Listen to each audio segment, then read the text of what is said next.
The health, economic, and social crises of 2020 have had a profound effect on all of us, individually and collectively. They've exposed fundamental problems in many of our systems and deep vulnerabilities in our society, and created a new sense of urgency to address them. They've also generated a desire among many not to go back to what we had before, but in the words of one person I spoke to recently, to build it back better. Perhaps more than ever before, corporations find themselves at the center of efforts to address an array of economic, environmental, and social issues. And as the world's leading nonprofit think tank devoted to serving business and society for over a century, the Conference Board is working to find reasoned solutions to the challenges we face. As part of that effort, we're proud to present a series of discussions with leaders on the role of corporations in building a more civil and just society. Today, to address that topic, I'm really delighted to be joined by Richard Parsons, who currently serves as a senior advisor to Providence Equity Partners, LLC.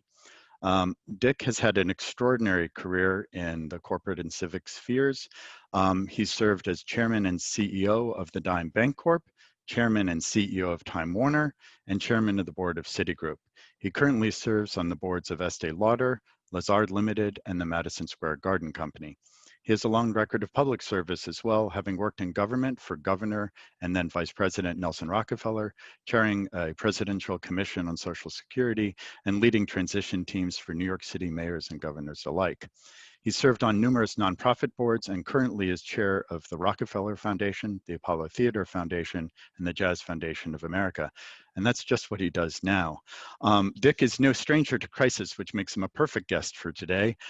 He was CEO of the Dime Savings Bank during the S&L crisis, CEO of Time Warner in the aftermath of the AOL merger, chairman of Citigroup during the height of the aftermath of the Great Recession and stock market crash of 2008. And because that wasn't enough, he also served as interim CEO of the Los Angeles Clippers and chair of CBS during some challenges there.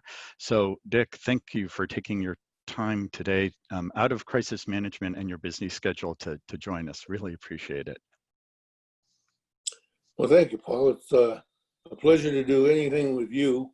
And of course, the Conference Board has been around and I've been involved with them for years. So for me, this is a interesting occasion. Great, delighted you're doing this. So let's turn the clock back to about a year ago. The Business Roundtable put out a statement that got a lot of attention. That was on it said it was the statement of the purpose of a corporation. It's kind of an interesting document because it actually doesn't purport to describe the purpose of a corporation. It rather says it's up to each company to describe. It also doesn't explicitly define the roles of a corporation, but what it does do is it outlines commitments on how the signatories would act, that they would deliver value to customers, they would invest in employees, they deal fairly and ethically with suppliers, and they'd support communities, and they generate long-term value for their shareholders. So casting your mind back a year ago, I wonder what your reaction was to the BRT statement at the time and what you think of it now. Now it's being embraced by the corporate community in a formal way, but there are some of us who have had that view for a long time. When I was chairman of the Dime, and I would visit some of the Dime was a 150-year-old organization at the time, so it had been around a long time. It had been in many communities. And you would visit some of these communities that were blighted, and you realize that you're bricks and mortar. If you let the community around you go down, your business goes down with it. I mean, and I began to think of a corporate entity almost like a person. You know, we all have responsibilities, not just to ourselves and for ourselves, but to the communities in which we live, to our families, and to the larger spectrum of the whole community. And a corporation, I think, has that same responsibility because if you allow your neighborhood to go down, and your neighborhood could be as large as the whole country or the world, but if you allow it to sink, you're going with it. Yeah. So yeah, you talked about how you'd have these conversations with shareholders who sort of didn't quite get that broader sense of responsibility. Do you think something's changed even before COVID that led to a broader recognition by the Business Roundtable and maybe others of those broader responsibilities, or do you think just the sort of stockholder primacy voices got a little quieter and other voices got louder? I'm just wondering if there was actually a shift in sentiment, or it was just people tuned up this dial and tuned down that dial. No, I think there has been a shift in sentiment, and it's probably been led by the a combination of the environmental concerns that corporations can actually play both a positive and negative role, and so many of the groups that have jumped on and created these socially responsible funds are dissuading investments in companies they think are degrading the environment and encouraging investment in companies they think have responsible policies around the environment. And then from that seed, it began to spread to other things. So you now have the whole ESG movement, and it's serious. You can't make a presentation now if you're a company or seeking to raise funds to invest where people don't want to know where you are on the ESG front. So it's been building, and it's sort of culminating right now. Right now, people are turning the dial up for your second alternative because of what's going on in the broader society. But this has been building for a while. But it wasn't the case back at the turn of this last century, I'll tell you. Building value for shareholders was what it was about. And it's still about that, but now there are other boxes you have to check and other concerns that you have to have a program and orientation toward. Yeah. And I guess, the way you could think of it, our good friend Harry Albright would have talked about the hydraulic forces that were compelling the focus on ESG. So the long-term concerns about the environment, about economic inequality and so forth, sort of driving this focus on ESG.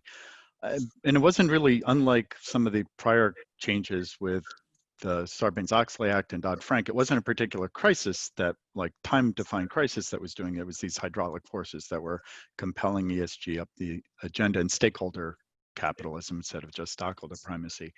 But now we're in these crises, right? And I'm just wondering, from your perspective, have they just turned up the volume on these issues, or have they actually shifted the agenda for companies and even the roles that companies can play in addressing some of these longer term sort of ESG issues? Well, I think they've done both. I think you pose the question as if they're either or when they're and. I think the volume has gotten turned up externally, but the response has been implemented internally. Most major corporations now, I sit on a couple of boards, have to deal with what is your not only ESG program, what is your socially responsible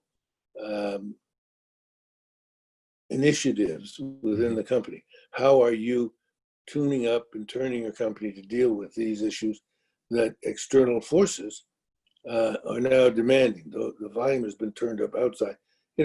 Companies and corporations are responsive beings.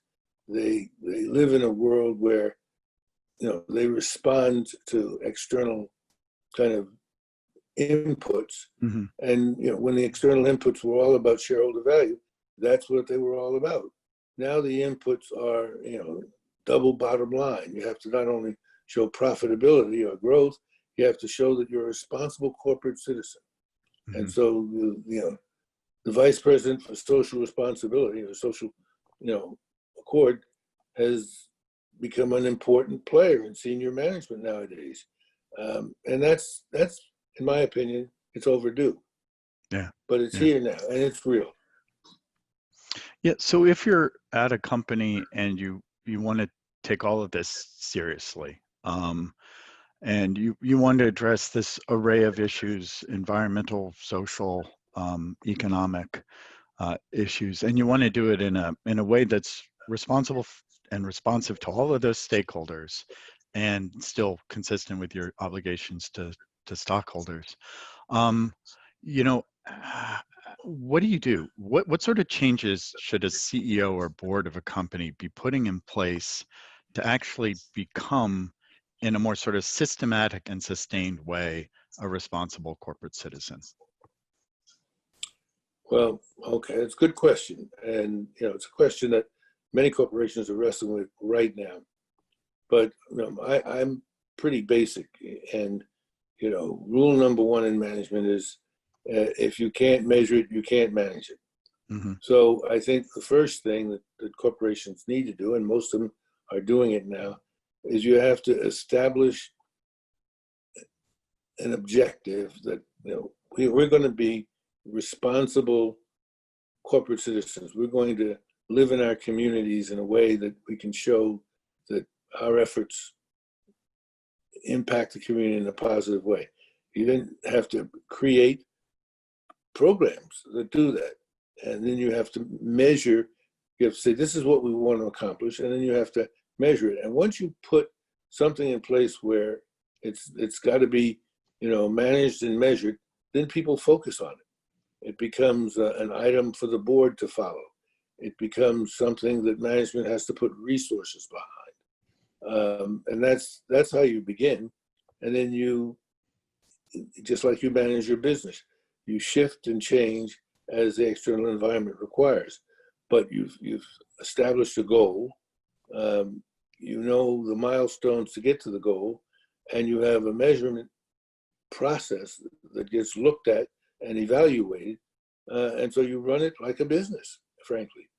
I remember when we were at the Dime, if you do it right, it not only, if you do it right, it not only places the company in a good posture vis-a-vis its customers and the community in which it lives, but like if you're a regulated entity, you remember back in the day, we always, even when the financial side of the house, when it's sort of upside down, we could rely on the customer, interface and community interaction. We always got great grades on, what do they call it? CRA. Community Reinvestment Act. And our community reinvestment and our posture with the community, and how all the housing groups would rise to our defense. And you can't touch the Dime because they're helping us in the community. It served as a buffer, even when the financial side was in bad shape. Fortunately, we were able to ultimately turn that around, and we became sort of a darling instead of a pit, dark pit, which people poured money. Were thrown. Yes. Right. So So you've got to. Being a good citizen pays dividends is another way of thinking of it.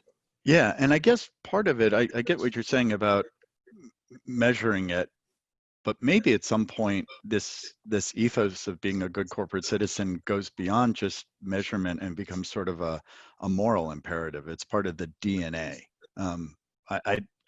Maybe we're beyond that era, and I'm not talking about going back to the era of sort of paternalistic corporations, but maybe there is the potential to have it so ingrained that it's almost not something you have to measure precisely, because sometimes it's a little hard to be able to measure good corporate citizenship.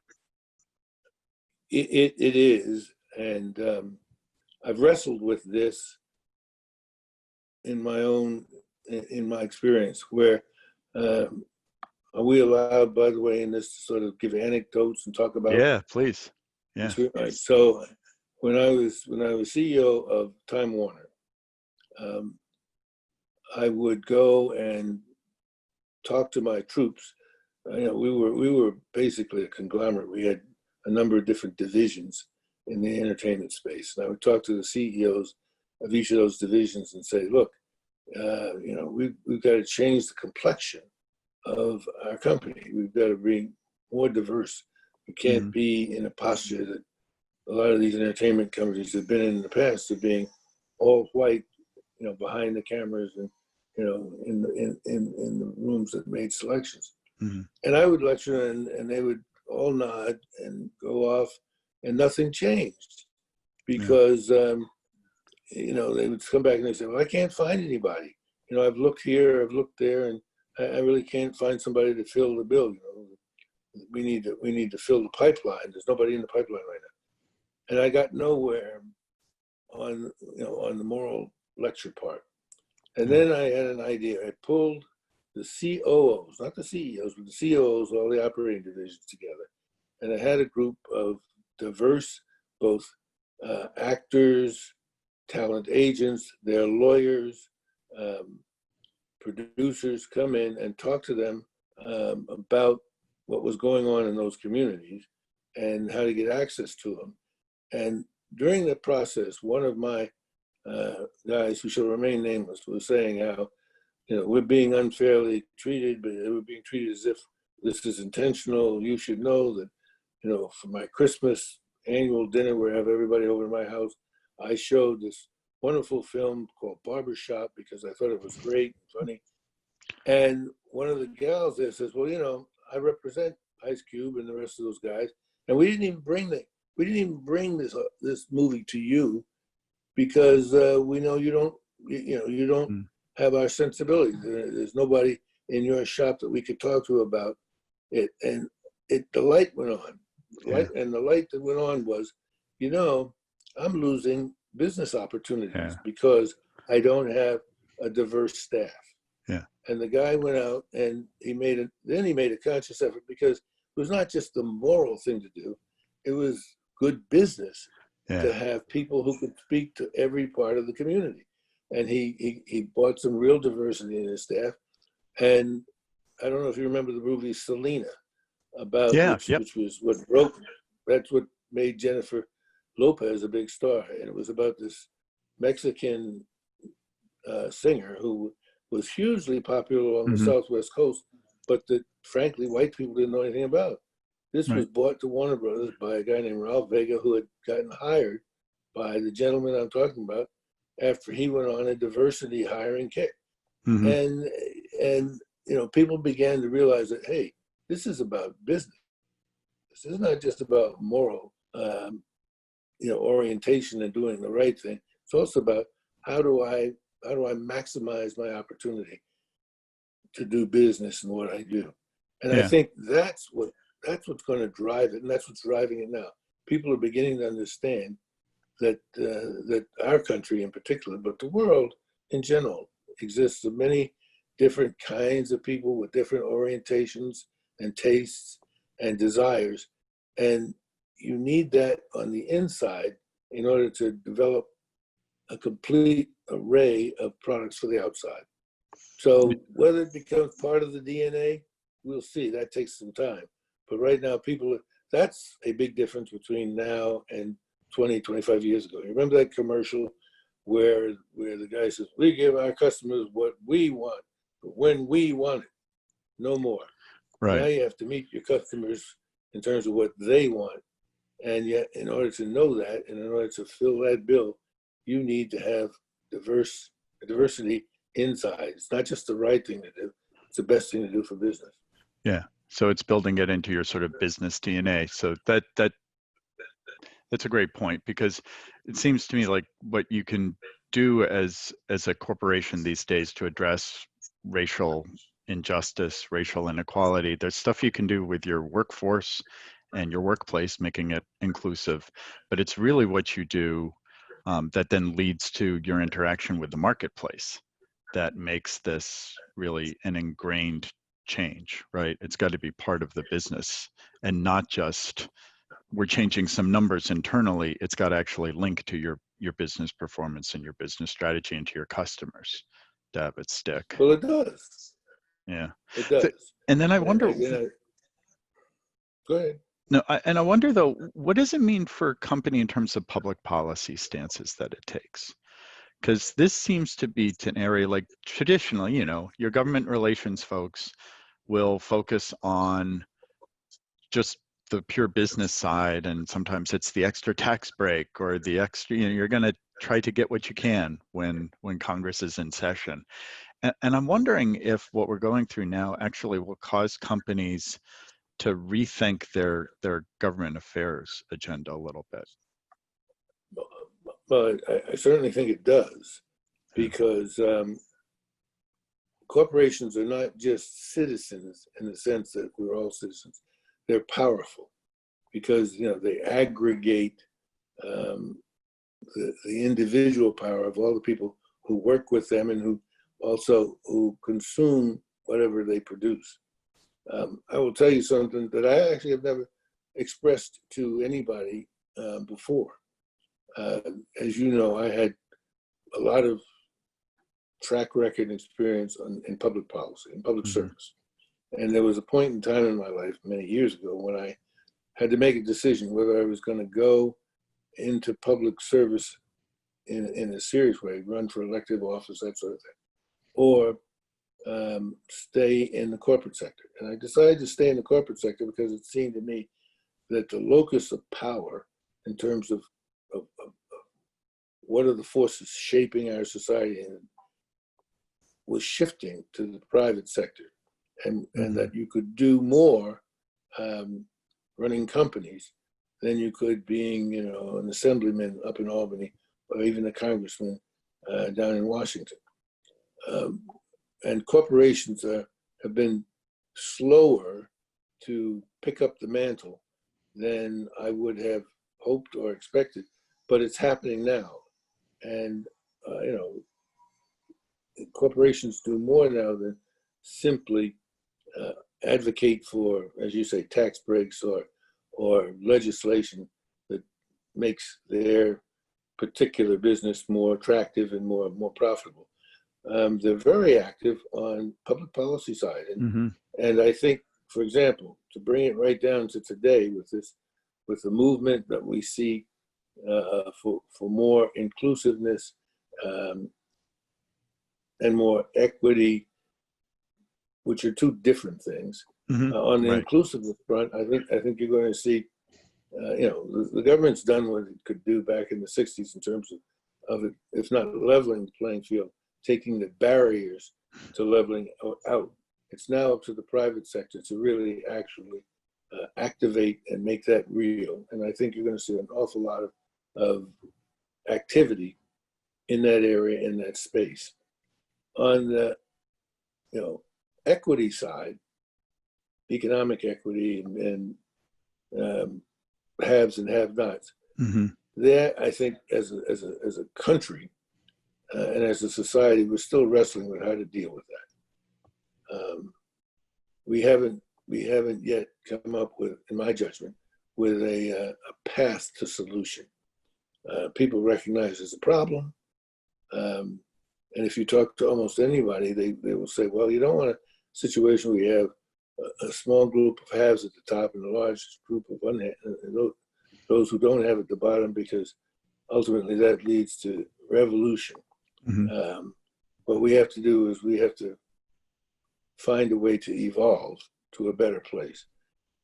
And, you know, it's a toss-up in my mind as to whether that's going to come from the private sector or the public sector. So we still have work to do, in other words, on that front. Got it. Yeah. But if I had to bet, I bet it actually comes from the private sector and it's corporate-led. In other words, corporate leadership is ultimately going to have to play a bigger role there than they have in the past. Right, either with or without the public sector getting on board. I mean, you can't move easily toward greater equity without the government actually supporting it. But you know, even if the government takes the lead on it, if the private sector is not on board, it's not gonna last. Yes, right? that's Because we found that even when the government's tried to act to level out, whether it's executive compensation or anything, it can often backfire and lead to greater inequality, which we saw with stock options in the early 90s. So yeah, it's interesting. So a lot of this rests with the private sector on both inclusiveness, and I think you're right in terms of trying to strike the right balance between or combination of equality of opportunity and a little bit of the equality of outcome. You know, you can't just, Yeah. we got a lot to do on the equality of opportunity side, but you can't ignore, if over time you think you've got equality of opportunity, but you're not getting equality of outcome, you got to look at whether you've actually got the equality of opportunity. I do think, on inclusiveness, ultimately it's got to be the private sector because that's where the jobs are, right? Mm-hmm. And I think, and I'm very hopeful that what comes out of the current turmoil is a serious and determined effort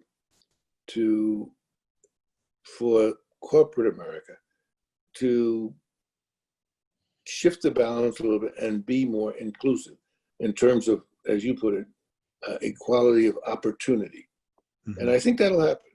But it goes back to my first point. Why do I think it'll happen? Because people are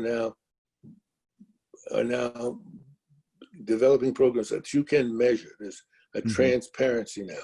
What is the makeup of your workforce? What is the makeup of your board? What is the makeup of your senior management? And so how does corporate America react to that? They put in goals and objectives, and then they measure. And once you do that, they manage towards it. So I think that is going to be more universally both expected and delivered. Equality of outcome and how it leads to a more equitable, that would be my sense of the word, more equitable distribution of society's bounty is the next step. I don't think we've thought our way through how to get that yet within our system, but I think that's got to be next, because those who worry about the long-term effects of inequality leading to either revolution are correct. So we've got to beat that punch and evolve in a way that gives us a different outcome than the current system has given us. I've heard from other senior African American executives that sometimes they feel a reluctance to speak up, or have felt a reluctance to speak up on issues of racial equality, because it can seem like it's self-serving. And I guess I wonder, what's your advice to a sitting CEO who's African American on how he or she should be addressing questions of racial inequality right now, whether within the corporation or in society? You've been there. You had those positions for Yes. a long time. So what would you say to that person? Well, I would say that the door is open. This is a very different world we live in than 25, 30 years ago, when these subjects had more of a tint of taboo. Mm-hmm. Like, you didn't talk about it, or if you were African American, you were looked at as simply making, being a one-trick pony and making the case for blacks if you spoke up. That's not the case anymore. I mean, the expectation, particularly of the community, is that you're an advocate for inclusion, you're an advocate for equality, you're an advocate for bringing more diversity into wherever it is you are, because almost wherever you land, there's an inadequate representation of the broad spectrum of the society in which we live. So it's I won't say it's easier now, it's just more expected, and therefore you see a little bit more aggression and being on the front foot for particularly minority CEOs. Now, there aren't many of them. Right. And that's yeah. When I asked you to give advice, it's in a small room still, right? Yeah. Yes. It's been a bit of a surprise to me. I thought, there were a few of us who broke through in the late 90s. Kenny Chenault at American Express, and Stan O'Neill at Merrill Lynch, and Frank Raines at Fannie Mae, and myself. And I thought, well, this is the beginning. The dam is broken. This is the beginning of not a flood, but more than a trickle. And I was wrong. And I'm still curious as to why so few persons of color have become CEOs of the large companies. And I don't have an answer for that. But I think those who have made it can be more forceful and articulate and outspoken about the need for greater diversity, without fear of people looking at you as if that's your only cause or concern. Right. Well, yeah, and it's stunning, right? You're only talking about 20 years ago. This isn't the 1960s we're talking about. This is the 1990s and even the aughts when there was it wasn't as easy to speak up as I think it probably is now. I think one reason maybe why there wasn't there weren't more people of color in the corner office is because I think companies that had a senior executive who's African American or Hispanic felt like they had done what they needed to do, right? And sometimes among your boards, there might have been that sense like, hey, we got this.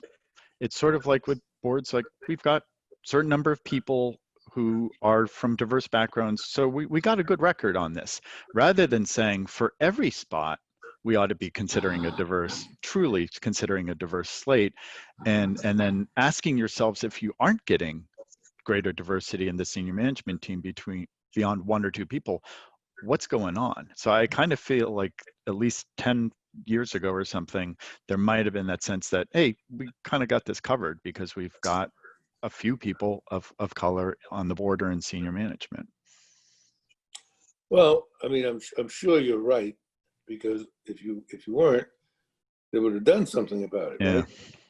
But what was the underlying belief that animated this whole thing, so that, well, we have to have a few people of color around because that's expected or required, but once we do, we're done. And I think there was a point in time, and you don't have to go back too far, where the belief among the corporate elite, let's put it that way, among the today the kids call them the influencers, but the corporate influencers, was that particularly in the service industries, women and people of color couldn't relate to your either their peers or the heads of your clients, right? Mm-hmm. Where are we going to get clients, or how are the other heads of the corporation going to react to a woman or an African American coming into the boardroom and trying to represent us? That's not going to work for us, right? So that was one belief that has now, I don't know that it's completely shattered, but it's now limping along because people have shown that they can hold their own with whoever the peer group is and whoever the customer group is. So that then enables you to sort of say, well, we've got this covered because we've got a senior vice president for HR or something, but not a candidate for CEO in real life because they couldn't carry the water. I think that that's a cultural thing. It's slowly dying, but it's not dead yet. Yeah. So it sounds like, though, based on what we talked about, there are some reasons for hope, and kind of like well, maybe we don't, or maybe we do, or maybe we don't end on a note of hope. What does give you some sense of hope or confidence that that corporations are going to rise to the challenge of fulfilling their broader role in society, serving multiple constituencies, being good corporate citizens, because they haven't necessarily staffed up to do that yet. And right now, there's not a lot of money to go around to hire new folks to do that. But given the current circumstances, what gives you some hope or confidence that companies can step up? Okay, so to me, it really is not so much a question of if, it's a question of when, right? Mm-hmm. It's a question of how much time. I'll tell you another little anecdote. I don't know what you'll do with it in your broadcast, but when as you know, I started out as a lawyer. Mhm. And when I became a partner in my law firm, which is Patterson, Belknap, Webb, and Tyler, I got a call from a guy who was at Simpson Thatcher. His name was Conrad Harper. And he said, hey, I saw in the Law Journal that you just became a partner at Patterson. We ought to get together for lunch, and the club will celebrate you. I said, the club? He said, yeah, all of the African-American partners of major, Wall Street law firms. I said, well, how many of us are there? He said, well, you're talking to the other member. Literally, this is the late 70s. There were two of us in the city of Wow. New York. Wow. Now, if you go around now, there are literally hundreds of black partners of big firms, right? And there should now. Are they adequately represented or proportionately represented? No, but there are a lot more than two. The things are changing. It's just the rate of speed at which they change. And that's going to be the question, even with corporations. Are corporations going to turn the ship into the wind in the right way in time? Because as I said, they're responsive beings at the end of the day. If they have to respond not only to shareholders, but to the broader community because of media and all of the things that move the dial here. Can they do it fast enough? Change is happening right now, not at an adequate speed, but will they speed up and get there? I think in part through the efforts of guys like Larry Fink, who, as you know, puts out this newsletter, and they own everybody's stock and is focusing people on, as I call it, the double bottom line, or some people even say the triple bottom line, but I mean the profitability and the social responsibility. I have hope that the combination of these forces are going to bring us to a better place. Will it bring us to a perfect place? No, but it'll bring us to a better place. And corporations, nature abhors a vacuum, and we're not getting leadership from the places that in the past that provided it, namely from the government. And so we're going to have to change. We, corporate management, are going to have to change to fill some of those holes and those vacuums. And I think corporate America will. That's great. Let's hope they do. Let's hope for all of our sakes, right? So, look, thank you very much, Dick, for a really. It's great to see you. It's great to talk with you. Thanks for sharing your thoughts, and thank you everyone for watching.